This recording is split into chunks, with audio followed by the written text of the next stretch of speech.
Y hoy, hermanos, si Dios nos lo permite, vamos a terminar el final de nuestro estudio de los héroes de la fe.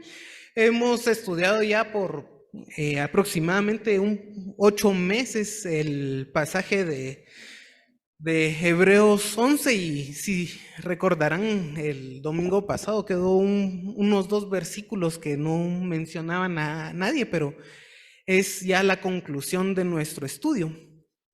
Y para esto quisiera yo siempre recapitular, hermanos, algo que estamos viendo que es la fe. Y que, hermanos, la fe tiene un contenido que es verdadero y que hay que creerse. Hay que creer eso, el contenido de la fe.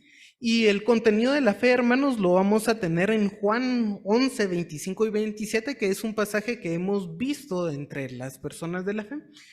Cuando Marta le dice a Jesús, o Jesús le dice, yo soy la resurrección y la vida, el que cree en mí, aunque esté muerto, vivirá.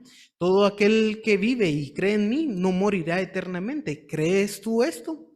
Y Marta le dice, sí, Señor, yo he creído que tú eres Cristo, el Hijo de Dios que has venido al mundo. Y el contenido de la fe, lo que hay que creer, hermanos, es justamente eso, que Jesús es el Cristo, el Hijo de Dios que ha venido al mundo. Eso implica que Jesús es Dios. Estamos diciendo que Jesús es Dios y que todo aquel que cree en Él va a vivir y no morirá eternamente.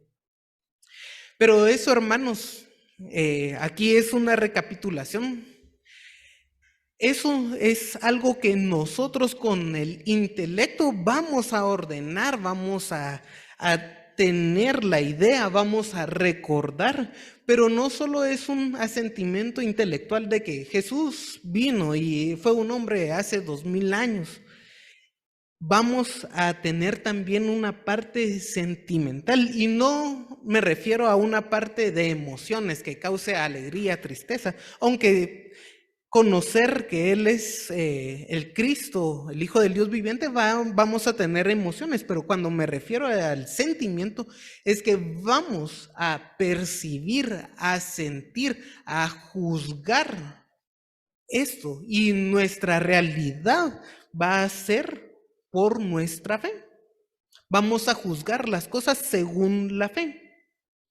Y todo esto, hermanos, también va a llevar a cabo un cambio en nuestra volición, en nuestra voluntad. Es decir, nuestra voluntad, las decisiones que vamos a tomar deben de ser basadas en nuestra fe. ¿Cómo es que vamos a actuar nosotros? Tiene que ser en base a nuestra fe. ¿Cuáles son nuestras metas y cuáles son los medios que vamos a utilizar para llegar a nuestro diario vivir? Tiene que estar basados en nuestra fe. Porque aunque la acción que vayamos a tomar sea con una finalidad buena, si los medios son malos, no es buena la acción completa, no es agradable a Dios. Entonces, todo eso implica que toda nuestra personalidad o los atributos de nuestra personalidad tienen que estar encaminados con la fe. Y hermanos, aquí yo voy a ver si ustedes pueden abrir su Biblia en Hebreos 11 y dejar ahí una señal. Yo sé que algunos tienen algún separador. Y también en Efesios 2. En Efesios 2 vamos a tener también algo acerca de nuestra fe. Pero antes de entrar a todo al estudio, los invito a orar. Señor, te alabamos una vez más porque tú eres bueno y misericordioso y has mostrado tu misericordia dejando la Biblia, que es la revelación tuya, Señor, que no solo sirve para que nosotros te podamos llegar a conocer y tener una relación contigo, salvarnos, Señor, sino que también podamos mantener una comunión haciendo las cosas que a ti te agradan. Señor, por favor, ayúdanos a comprender las Escrituras, ilumínanos en este momento, Señor, para que tu Espíritu Santo abra las Escrituras y que éstas puedan cambiar toda nuestra personalidad, que nuestro intelecto sea cautivo de tu palabra, que podamos sentir conforme a lo que a ti te agrada, Señor, y que todo esto nos permita hacer tu voluntad cada uno de los días de nuestra vida. Días que nos has dado aquí, Señor, y que si estamos aquí es por tu voluntad y, Señor, que podamos hacer eso que tú tanto deseas para tu gloria y para tu honra. No porque nos salvemos por eso, sino porque te amamos, Señor, y te queremos agradar únicamente a ti en cada minuto, en cada instante de nuestra vida. Esto lo pedimos, Señor, en el nombre de Jesús. Amén. Bueno, en Efesios 2, en el versículo 8, y yo sé que muchos se saben este pasaje, dice, porque por gracia sois salvos por medio de la fe, y esto no de vosotros, pues es don de Dios. Y comienza, no por obras para que nadie se gloríe, porque somos hechura suya, creados en Cristo Jesús para buenas obras, las cuales Dios preparó de antemano. Y entonces hemos estado viendo a todas las personas que aparecen en Hebreos 11, que son personas que actuaron en la fe. Pero aquí nos está diciendo que la salvación no es por obras para que nadie se gloríe, el versículo 9. Y yo sé que a muchos les gusta detener ahí la lectura y ya no seguir con el versículo 10. Y no es así, hermanos. Ahí los héroes de la fe han mostrado mediante la fe acciones para demostrar su fe. Entonces, ¿por qué la salvación no es por obras y cómo eso lo podemos aplicar a los héroes de la fe? ¿Cómo los que hemos visto ejemplifican lo que está Pablo diciendo aquí, que la salvación no es por obras? Porque todos obraron, aún así no alcanzaron su salvación por esas obras. Y entonces voy a agrupar a tres tipos de personas. Personas de las cuales la Biblia no menciona su pecado, personas que obran pero cometen pecados, y personas que en la mayoría de su vida andan mal, pero aún así son reconocidos por los actos de la fe. Y por eso es de que ya hemos visto durante 8 meses con gran amplitud las biografías de cada una de las personas que aquí aparecen. Entonces, hay personas como Abel y Enoc, que están en el capítulo 11 de Hebreos, que la Biblia no menciona el pecado.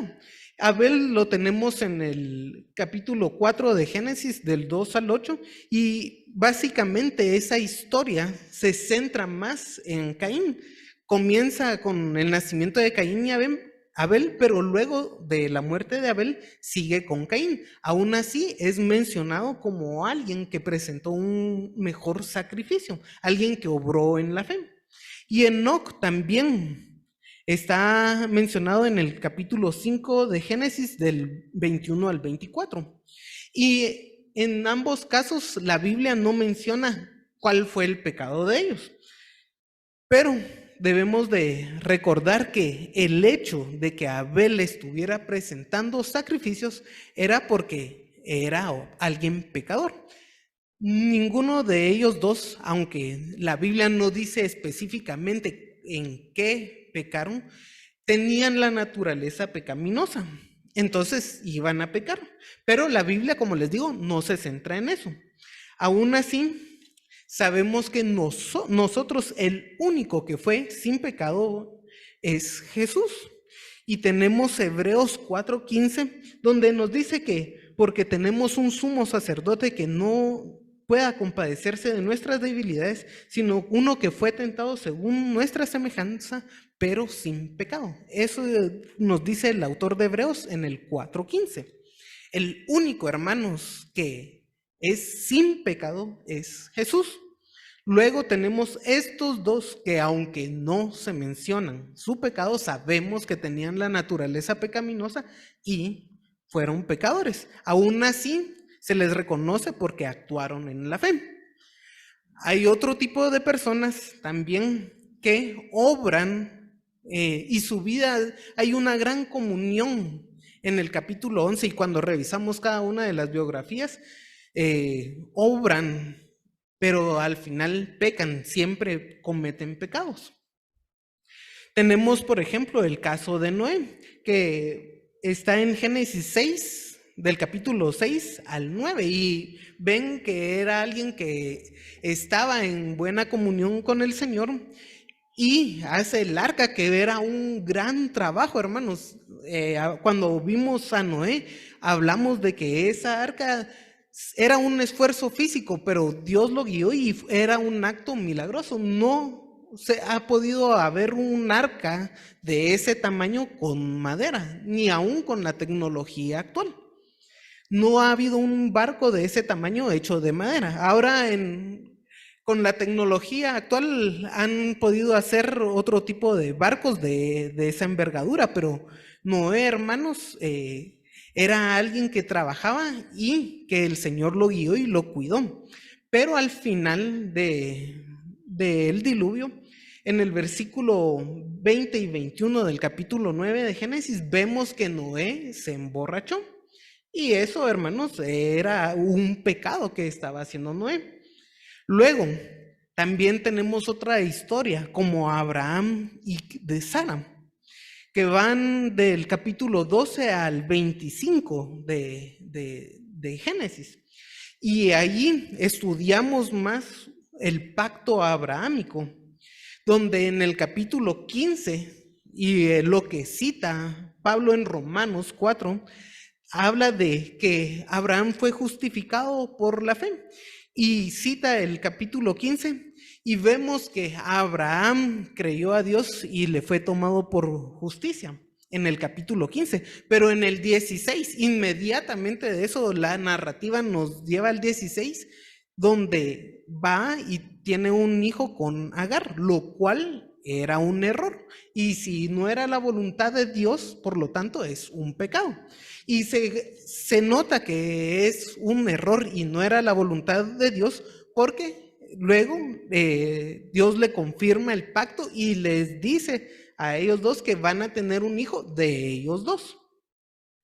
Entonces, hermanos, Abraham tenía una gran comunión con el Señor, pero eso no quita que fuera pecador. Y tenemos bien descritos los pecados de Abraham. Tenemos en Romanos 4, 2, que es un pasaje bien explícito que nos dice, porque si Abraham fue justificado por las obras, tiene de qué gloriarse, pero no para con Dios. Sí, él obró y podemos tomarlo como un buen ejemplo, pero no obró para salvarse.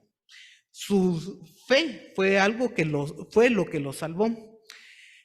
Isaac, tenemos Isaac, alguien que no se menciona mucho los pecados y que va del capítulo 21 al 27 de Génesis, pero tiene el error, y creo que es en contra de la voluntad del Señor, que niega a su mujer en el 26:7, cuando están en Gerar.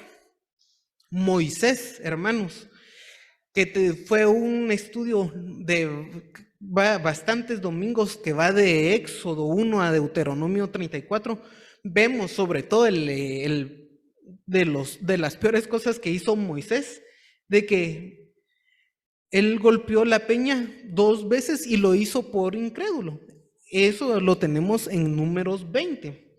Gedeón, hermanos, hizo grandes obras en Jueces 6:8, pero al final termina con la poligamia y con un efod que prostituye a Israel. Esa es la descripción con la que termina Gedeón en el 8:27.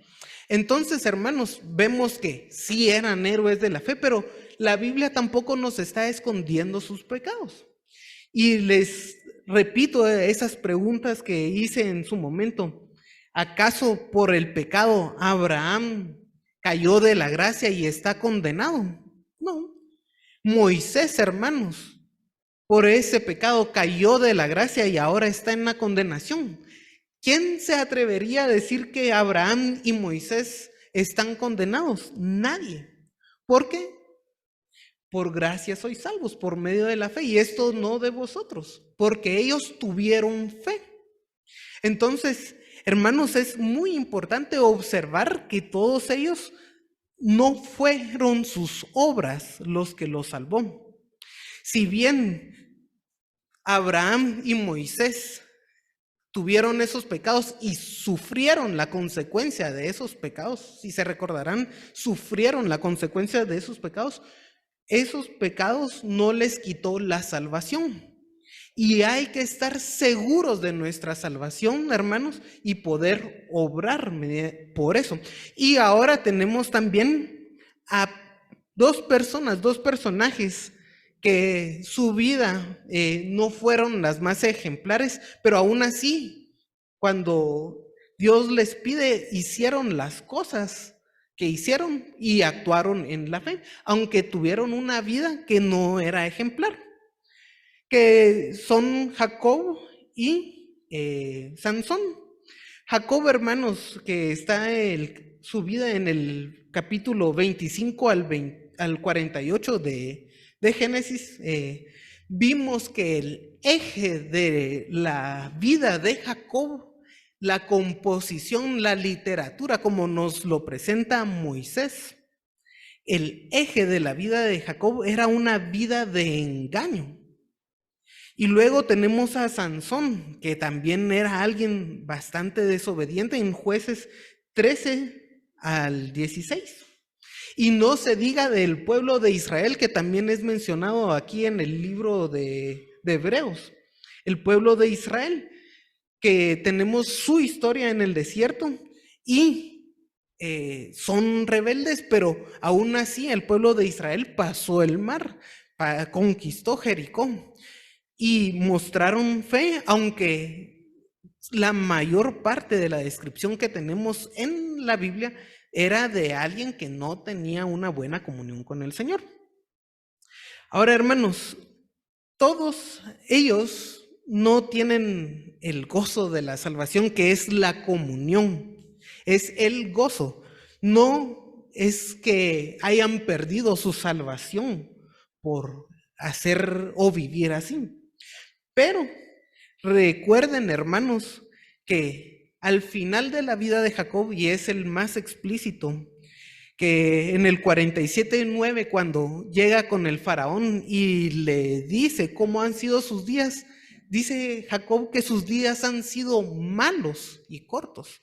Y hermanos, nadie quiere terminar así. ¿Usted quiere terminar como Sansón también?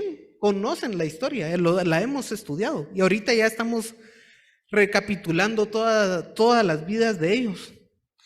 Yo creo que nuestro ideal no tiene que ser vivir como Jacob o como Sansón, aun cuando ellos fueron salvos por la fe y mostraron su fe en algunas obras. La vida en general no fue una vida de comunión. Y nosotros tenemos que tener nuestro ideal en una vida de comunión. Además, vemos que el libro de Hebreos los reconoce cuando hacen actos ejemplares, actos que están hechos en la fe. No reconoce a Jacob por todos los engaños que hubo. Ahí no está mencionado todos los engaños que tuvo. Lo menciona por los actos de fe que tuvo, aún que su vida no estaba bien encaminada. Y podríamos también hablar quizá de Rahab y de Jefté, que eran personas que vivían en una mala posición, pero cuando tuvieron su fe, cuando creyeron, cambiaron completamente su vida. Y eso no los libró de error. Entonces, hermanos, ¿por qué les digo esto? Y yo espero que algunos hayan conocido la declaración doctrinal de esta iglesia. El punto número 10 de esa declaración dice que el verdadero creyente regenerado, sellado por el Espíritu Santo y que ha recibido todas las operaciones del Espíritu comunicándole vida en Cristo, está seguro en Cristo. Cuando uno cree, ha recibido todas las operaciones del Espíritu Santo y está seguro en Cristo. Pero nos dice, la seguridad que Dios ha dado debe procurar en él una gratitud tal que sea su deseo siempre hacer la voluntad de Dios. ¿Por qué les hablo de la seguridad de la salvación? Porque esa seguridad que nosotros tenemos en Cristo debe producir en nosotros una gratitud tal que sea siempre el deseo alabar al Señor, hacer la voluntad del Señor. Las obras que hemos visto no son para alcanzar la salvación. Y hermanos, aquí en Efesios está muy claro. No es por obras para que nadie tenga de qué gloriarse. Pero sí hay que hacer buenas obras para agradar al Señor. Pero es en base a la seguridad que usted tiene. Si hay alguien aquí que dice, yo voy a hacer buenas obras porque si no las hago, me voy a ir al infierno. Hermanos, esa obra que usted va a hacer no está hecha en la fe y no le va a servir de nada.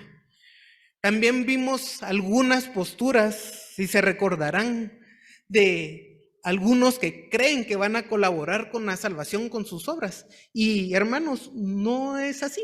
Yo creo que ahorita estamos haciendo un repaso, ya terminando. Y ese tipo de personas que creen que van a colaborar con sus obras, las obras que no están hechas en la fe, no le agradan al Señor.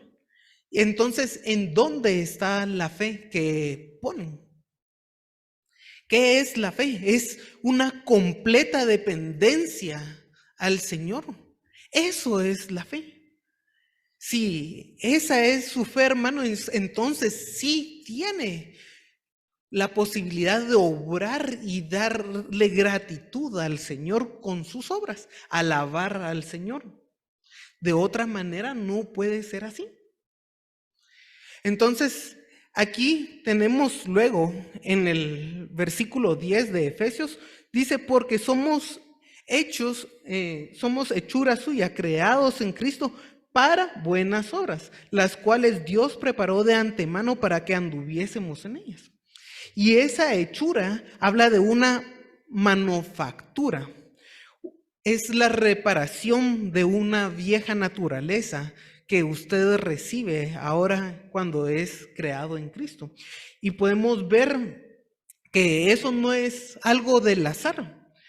No es que milagrosamente yo colaboré con mi salvación y ahora puedo hacer algo por las obras y soy hechura de Cristo por mí mismo, no. En Romanos 8:29, si usted quiere apuntar, nos dice, porque a los que antes conoció, también predestinó para que fuesen hechos conforme a la imagen de su Hijo, para que Él sea primogénito entre muchos hermanos.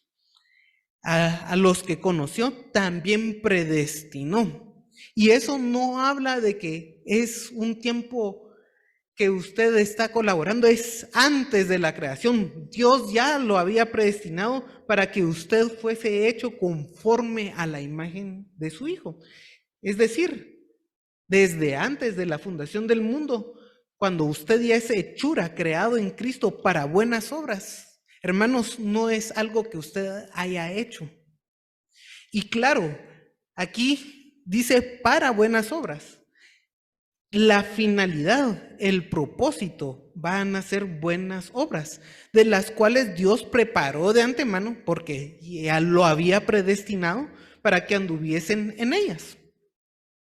Cuando vemos que Dios prepara de antemano las obras, hermanos, y podemos ver que el Señor trabaja en cada una de nuestras vidas.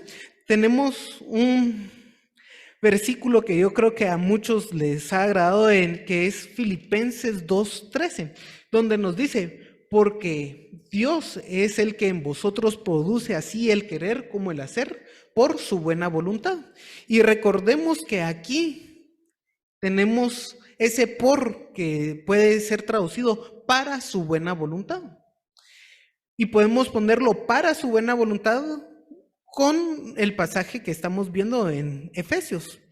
Para buenas obras, para su buena voluntad. Pero es Dios el que produce en nosotros el querer como el hacer. En ese sentido, recordemos que hay 3 instrumentos que no voy a tocar, pero sí les voy a dar la cita para que ustedes puedan anotarla, que un instrumento como que Dios usa para formar en nosotros eso, el querer como el hacer, es la Biblia. Usted tiene que estar en completa comunión y estudio bíblico, hermanos, para que la Biblia produzca en usted y actúe en usted, como lo hace en 1 Tesalonicenses 2:13, donde Pablo les habla a la iglesia en Tesalonicenses que la palabra de verdad actúa en vosotros los creyentes. Otro es el instrumento de la oración que tenemos en Efesios 3:20, donde según el poder que pedimos o entendemos, actúa en nosotros la oración. Y otro instrumento para forjarnos, hermanos, y que muchos huimos a veces, es el sufrimiento. En 1 de Pedro 4:12 y 13 nos habla que el sufrimiento puede ser como un fuego que prueba y un fuego que purifica. Eso, hermanos, son instrumentos. ¿Cómo es que Dios obra en nosotros? Y, hermanos, todo esto es para que anduviésemos en ellas, en las buenas obras. ¿Cómo es que vamos a andar en las buenas obras? Gálatas nos dice en el capítulo 5, digo pues, andad en el Espíritu y no satisfagáis los deseos de la carne. O bien podría ser, andad en el Espíritu y no satisfaréis los deseos de la carne. Porque el deseo de la carne es contra el Espíritu y el Espíritu contra la carne, y estos son los que se oponen entre sí.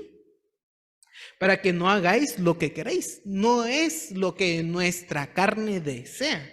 Y nos da una lista de obras de la carne, cosas que nosotros hacemos, obras de la carne. Y lo que tiene que ser el reflejo de nosotros es el fruto del Espíritu, algo que el Señor produce en nosotros. Y termina aquí Pablo, puesto que vivimos por el Espíritu, andemos también por el Espíritu. Una vida en el Espíritu es lo que nosotros tenemos que tener. Entonces, hermanos, sinceramente esta era la introducción al mensaje, pero el tiempo se ha ido un poco. Y entonces ahora sí, ya veamos el capítulo 11 de Hebreos. Y en el versículo 1, siempre recordando, nos dice que es pues la certeza, la fe, la certeza de lo que se espera, la convicción de lo que no se ve. Ahí la certeza es una sustancia, implica pruebas, una seguridad, una confianza, incluso algo de tipo legal. Era el resultado de un experimento, un procedimiento médico. Esa era la palabra certeza aquí. Entonces, es algo de inclusive una constancia legal, algo que certifica en lo que podemos estar seguros. Si usted va a un médico y le manda a un laboratorio clínico y le sacan sangre, entonces le mandan unos resultados que usted sabe que los resultados son seguros y están demostrando lo que usted tiene en la sangre. Es así, no es una fe vacía. Y como les digo, no es una fe vacía porque la fe tiene un contenido el cual tenemos que creer. Y vemos que dice que de lo que se espera, y ese esperar es anhelar con ansias. Siempre una esperanza confiada y segura, es anhelar con ansias. Hermanos, a veces nosotros decimos que queremos algo, pero cuando uno lo anhela de todo corazón, lucha por eso. Y estamos completamente seguros de lo que va a pasar. La convicción, y es una evidencia convincente de lo que no se ve. Y entonces eso sigue siendo recordatorio porque en ella alcanzaron buen testimonio los antiguos. ¿Se recuerdan? La palabra aquí testimonio es testificar, certificar legalmente, incluso con la vida. Entonces, muchos llegaron a dar un testimonio incluso con la vida, y lo hemos estudiado. La fe no solo sirve para la salvación, hermanos, sino que también para actuar en ella, porque se espera que el que tiene la fe y tiene una verdadera fe, que tiene al Espíritu Santo, se espera que dé un buen testimonio. Por eso dice, alcanzar un buen testimonio por la fe, los antiguos. Y entonces, hermanos, vemos aquí a Santiago 2:18, que nos dice, pero alguno dirá, tú tienes fe, yo tengo obras, muéstrame tu fe sin tus obras y yo te mostraré mi fe por mis obras. Uno tiene que mostrar la fe, eso en lo que usted cree que es certificado de lo que está anhelando completamente en su vida. Lo tiene que mostrar, y la forma más fácil de mostrar es mediante su actuar. La fe lleva a tener una acción, dar un testimonio.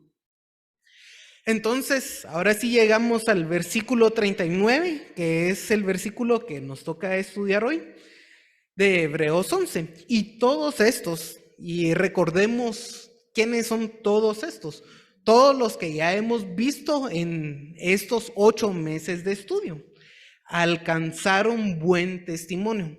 ¿Qué es lo que nos dice que alcanzaron? Nos dice, ¿alcanzaron salvación por las obras que hicieron? No, alcanzaron buen testimonio.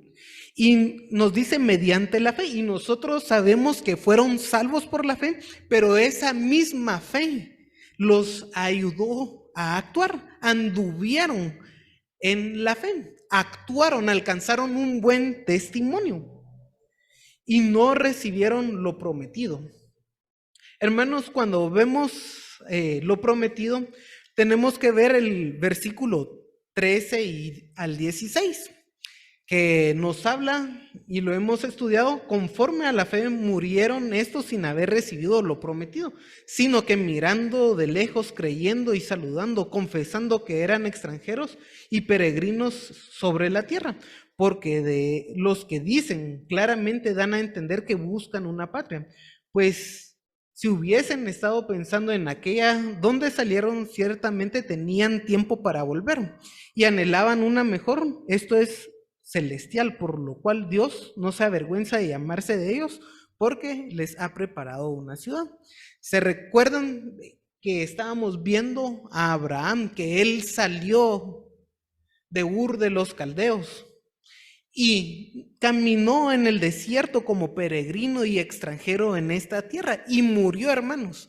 Abraham no vio el cumplimiento de la promesa de la tierra, de la descendencia, él murió.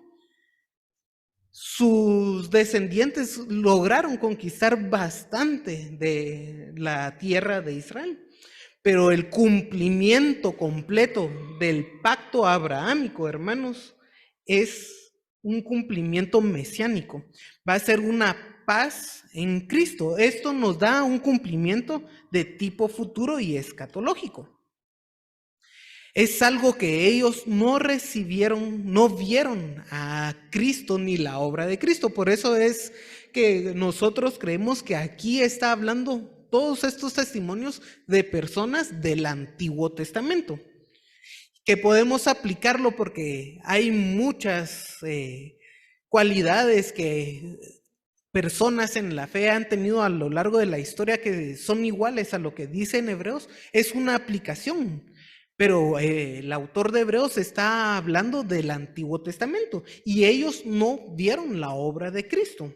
Hasta tuvieron 400 años de diferencia entre el Antiguo Testamento y el Nuevo Testamento. Ninguno vio a Cristo aquí andar y la obra que él hizo.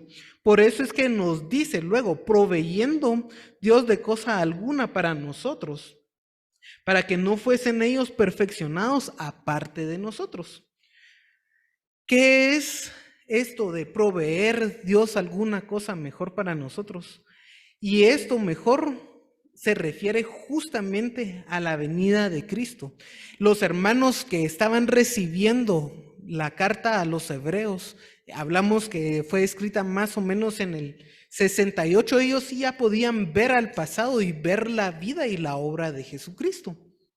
Quienes estuvieron en el Antiguo Testamento no fue así. Por eso, algo mejor para nosotros, se refiere a la obra de Cristo. Y hermanos, la obra de Cristo viene justamente con la venida del Espíritu Santo que mora permanentemente en el creyente. Hemos visto que a Sansón iba el Espíritu y lo abandonaba. A un cristiano ahora, a un creyente en la fe, el Espíritu Santo permanece en el creyente. Él es las arras de nuestra salvación. Él es el sello nuestro. Entonces, los del Antiguo Testamento todos miraban al futuro esperando la venida de Cristo. Ahora nosotros podemos tener la fe, la confianza, porque podemos ver hacia atrás y ver la vida y la obra de Jesucristo. Nosotros, hermanos, ya tenemos algo más tangible, porque tenemos la historia de Jesucristo y nuestros ojos tienen que estar puestos en Él. Todos los del Antiguo Testamento que actuaron en la fe, hermanos, tenían esa esperanza que se cumplió en Cristo. Nosotros ya la tenemos. Entonces, la otra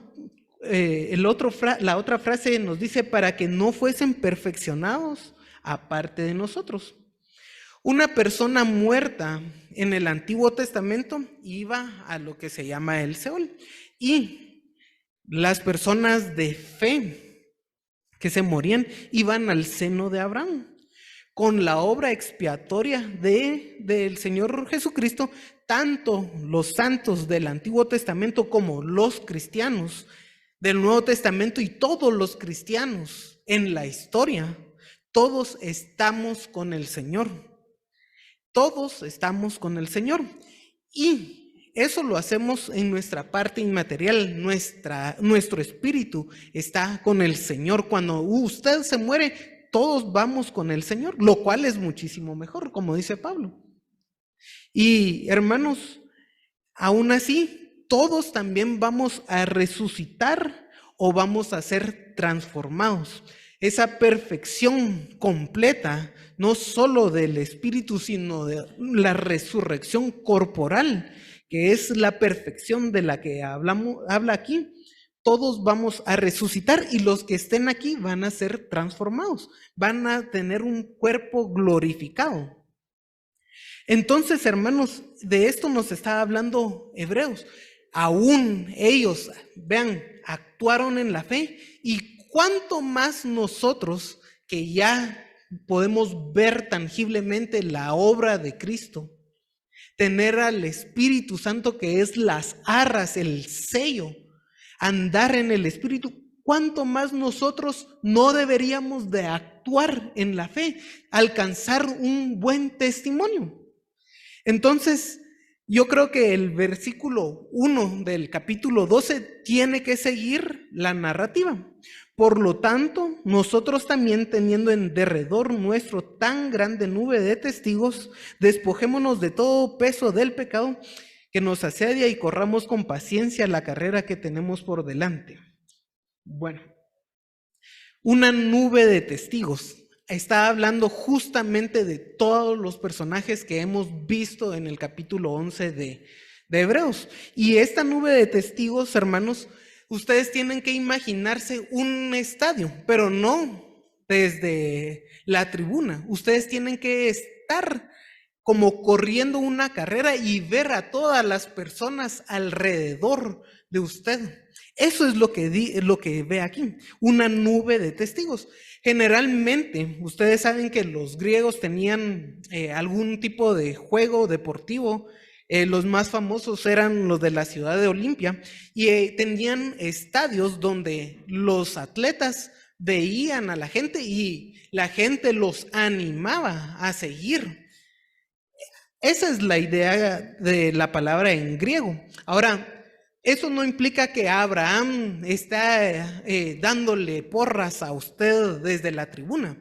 Usted está en una carrera y puede ver a todos estos héroes de la fe que menciona Hebreos en el capítulo 11, a personas en la fe, y puede ver y animarse a seguir en su carrera, en su lucha. Esa es la idea, que usted pueda ver la vida de Abraham y animarse en su carrera, que usted pueda ver a Moisés, a Jefté, a Gedeón, a Barak, a Samuel, a David, y pueda ver las cosas que ellos hacen, tener empatía con ellos y seguir actuando, alcanzar un buen testimonio aquí, en esta vida temporal que tenemos, en esa carrera. Eso es lo que está diciendo aquí. Tenemos una nube de testigos y les voy a decir algo, hermanos. Como les digo, esa es la interpretación, la aplicación. Podemos ver también tantas personas en la historia de la iglesia cristiana, tantas personas que estaban alcanzando un buen testimonio por la fe, y que nosotros, cuando vemos a estas personas, podemos también ver en ellos un buen ejemplo de la cristiandad y animarnos a seguir una buena carrera. Pero es algo que nosotros tenemos que hacer, es algo en lo que nuestros actos va a reflejar esto. Y por eso nos dice que esta vida es como una carrera. Entonces, ¿qué es lo que tenemos que tener nosotros para alcanzar nuestra meta? Despojémonos de todo peso y del pecado que nos asedia. Hay dos cosas, todo el peso, hay un peso muerto. Cuando usted ve alguna carrera de atletismo, de velocidad, tratan de llevar hasta los zapatos menos pesados. Hasta los zapatos hay tecnología para que sean menos pesados y que esas personas puedan correr más rápido. Las personas que son de velocidad no llevan 500 kilogramos en la espalda para ver si alcanzan mejor velocidad. No es así. Y de eso es un peso muerto. Ahora les voy a decir, en la vida espiritual nosotros también tenemos pesos muertos que nos impiden avanzar. ¿Cuál es su peso muerto, hermanos? ¿De qué es lo que usted se tiene que despojar para alcanzar la carrera y dar un buen testimonio? Y les voy a decir algo. Esto no necesariamente es algo pecaminoso. A veces, cuando usted está en una sociedad y esa sociedad tiene algunas ideas que usted no comparte, por amor a esas personas puede dejar hacer algunas actividades. Y les voy a decir alguna, por ejemplo, hay algunos cristianos que creen que ir al cine es pecado. Entonces, usted por amor a esos cristianos no va a ir al cine, pero es por amor a ellos. Ir al cine yo no creo que sea pecado. Si usted va a ver alguna cosa que no es edificante y que le va a ensuciar la vida, entonces piénselo dos veces, pero ir al cine per se no es pecado. Hasta hay películas cristianas y bastante buenas, creo yo, que se exhiben en los cines. Y eso no es pecaminoso, pero si usted está en un lugar donde esas personas creen que es pecado por amor a ellos, ir al cine no lo va a edificar en nada. Por amor a ellos, entonces deja de ir al cine para tener un buen testimonio con las personas que lo rodeen. Por ejemplo, usar pantalón de lona. Antes era algo en la sociedad que no se miraba bien. Y si usted se encuentra con alguien así, entonces no use pantalón de lona. Pero el pantalón de lona en sí no es pecado. Entonces hay un testimonio que se da a las personas y nosotros tenemos que cuidar ese testimonio. Eso es un peso muerto que nos impide dar un buen testimonio. Y como les digo, no necesariamente sea algo pecaminoso.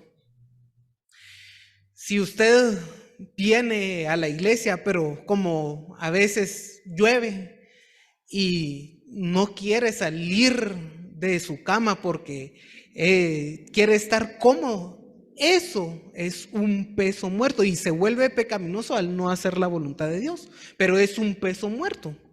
Entonces, deje todo ese peso muerto y alcance un buen testimonio. Y luego nos dice, y el pecado que nos asedia. Hay un pecado, y ahora sí ya es pecado, y esa palabra asediar implica envolver hábilmente, pero literalmente significa distraer con facilidad. Hay algún tipo de pecado que nos seduce tanto que nos distrae en la carrera. Cuando alguien corre, va puesta su vista en la mente, pero si comienza a voltear, a ver hacia atrás o hacia otros lados y no va su vista hacia adelante, comienza a perder velocidad. Y si usted se deja seducir por algún pecado, algo que le atrae a usted y sabe que es pecaminoso, se deja envolver, eso, se deja seducir y cae. Hermanos, ese pecado también nos impide alcanzar nuestra meta de dar un buen testimonio. Entonces, lo que nos dice es, corramos con paciencia con paciencia la carrera que tenemos por delante. Y la paciencia aquí, hermanos, es soportar, resistir, sufrir firmemente, permanecer firmes. Hay una carrera en nuestra vida aquí, toda esta analogía de que nuestra vida es una carrera y que tenemos que perseverar hasta posiblemente sufrir, hermanos. Vean que los últimos héroes en la fe, que vimos que no se mencionan sus nombres, cada uno de sus nombres, eran personas que sufrían, murieron a espada, algunos fueron torturados, hermanos, y todos ellos llegaron con paciencia, mantuvieron su carrera, sufrieron para tener un buen testimonio. La fe los llevó a actuar. Y luego nos dice el capítulo, puestos los ojos en Cristo, el autor y consumador de la fe, por el cual el gozo puesto delante, él sufrió la cruz, menospreciando el oprobio, y se sentó a la diestra del trono de Dios. ¿Cuál es nuestra meta acá? Puesto los ojos en Jesús. Fijar sus ojos en Jesús, poner la vista de tal forma que usted pueda aprender, estar cerca de. Eso es lo que significa poner aquí los ojos en Jesús. Su vida, hermano, ¿usted tiene la vista puesta en Cristo o la tiene puesta en alguna otra cosa? Y yo no les estoy diciendo que, por ejemplo, si usted va a trabajar, sea malo porque está poniendo su vista en el trabajo. No es así. Usted puede poner su vista en Cristo y cuando va al trabajo, hacer caso de lo que nos dice Pablo en Colosenses y de ser buen trabajador. Y si es patrón, ser buen patrón porque su vista está puesta en Cristo. Las acciones que va a realizar usted en su vida va a ser puesto en Cristo. A veces nosotros venimos aquí a la iglesia a pensar en cuál va a ser nuestro almuerzo de hoy. Y pueden estar aquí presentes en el cuerpo, pero ausentes en la mente.